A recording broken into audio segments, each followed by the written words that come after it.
a partir da Prelasia de São Félix, desde 1971 até 1997. E ainda continua ligado. Isso, está ligado a essa mesma luta até hoje, através da CPT, Comissão Pastoral da Terra. E, Canuta, você viveu vários momentos interessantes, como, por exemplo, ligado à própria elaboração do documento Ijucapirama, lançado pelo CIMI e alguns bispos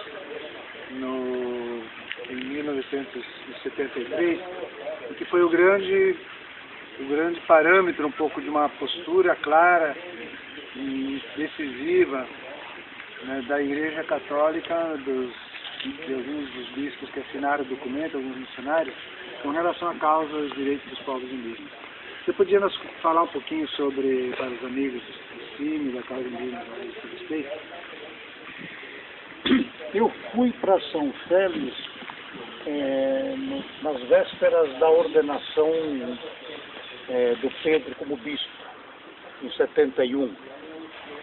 E eu ajudei a coletar documentos para a carta pastoral do Pedro, em que ele retratava a situação da região. Uma das situações graves vividas lá era dos índios. E no começo de 72, Pedro já vislumbrava a ideia de ter um documento que falasse da situação indígena no Brasil todo. E ele pediu então para mim para ir aí pelo norte, pelo Pará, para fazer alguns contatos.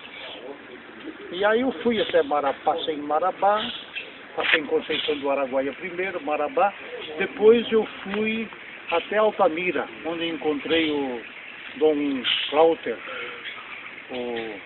o tio do atual presidente do CIMI. A gente conversou um pouco, mas quando eu retornei, chegando em São Félix, aconteceu o conflito de Santa Terezinha, os poceiros com a Fumeara, e eu tive que ir para Santa Terezinha ficar uns 4, 5 dias, enquanto o padre Jantel saiu para comunicar o porquê do conflito e o que aconteceu.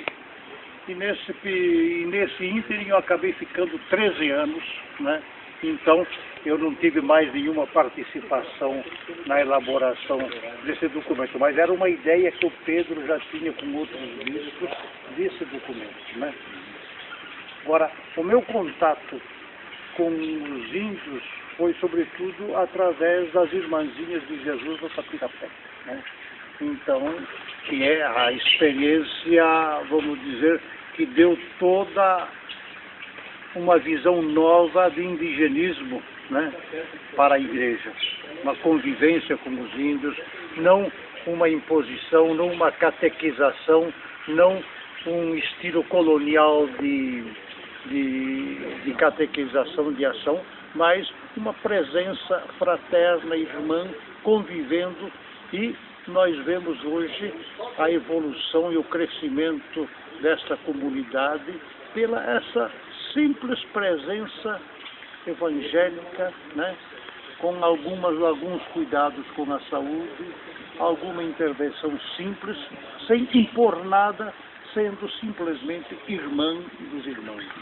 O Sapirapé, naquele momento, em 1953, quando nós fomos para lá, era em torno de 50 indígenas apenas. Acho que eram 47, se não me engano. É um grupo que no início do século XX deviam ser pelo menos uns 1.500, eles ficaram reduzidos a 47. As irmãzinhas chegaram, um grupo que estava se extinguindo, e pela presença delas e pela ação delas conseguiram a revitalização do grupo.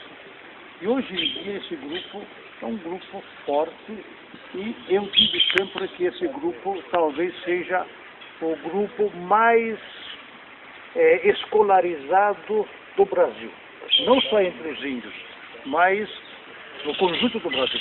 Uma comunidade que hoje são 700, 800 índios, tem já uns 6 ou 8 formados na universidade, tem uns 60 estudando na universidade, tem uma quantidade enorme no segundo grau e não existe nenhuma criança fora de escola.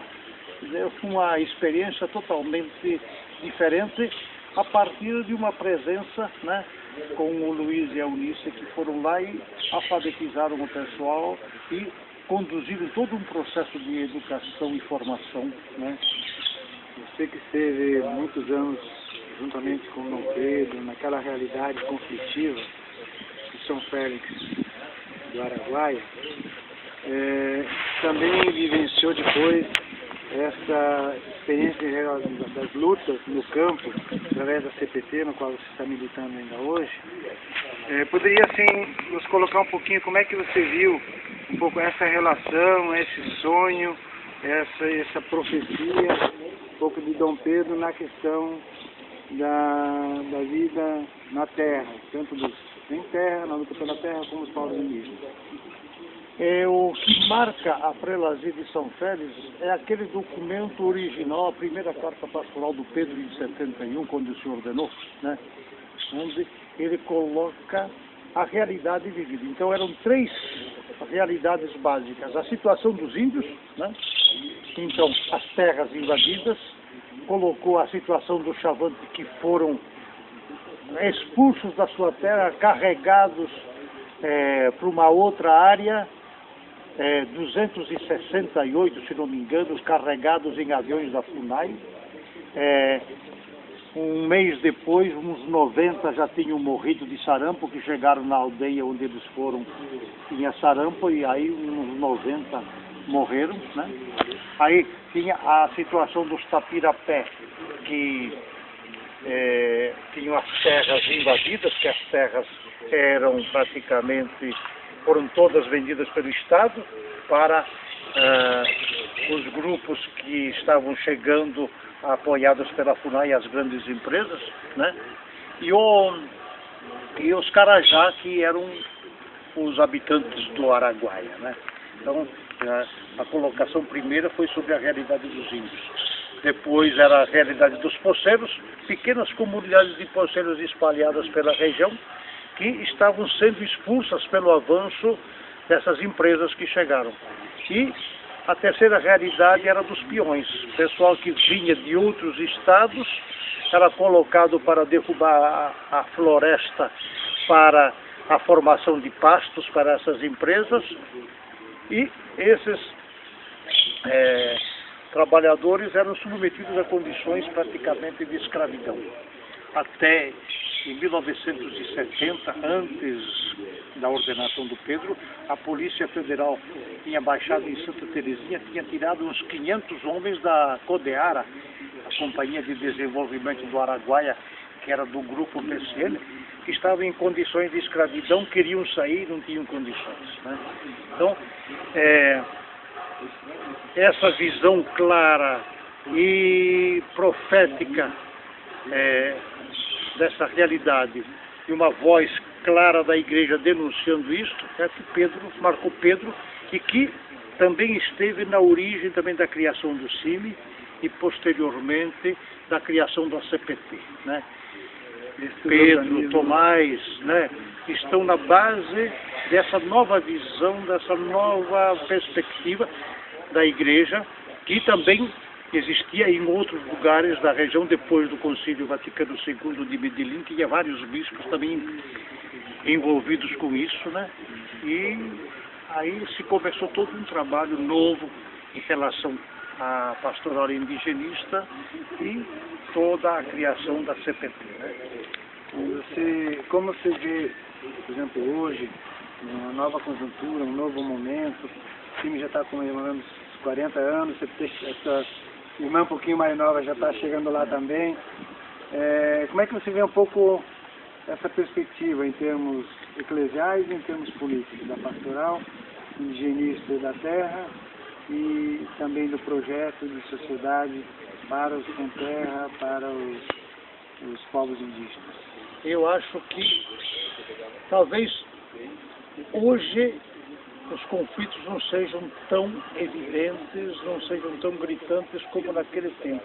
Mas a presença e a atuação do CIB e da CPT talvez hoje seja tão importante ou mais importante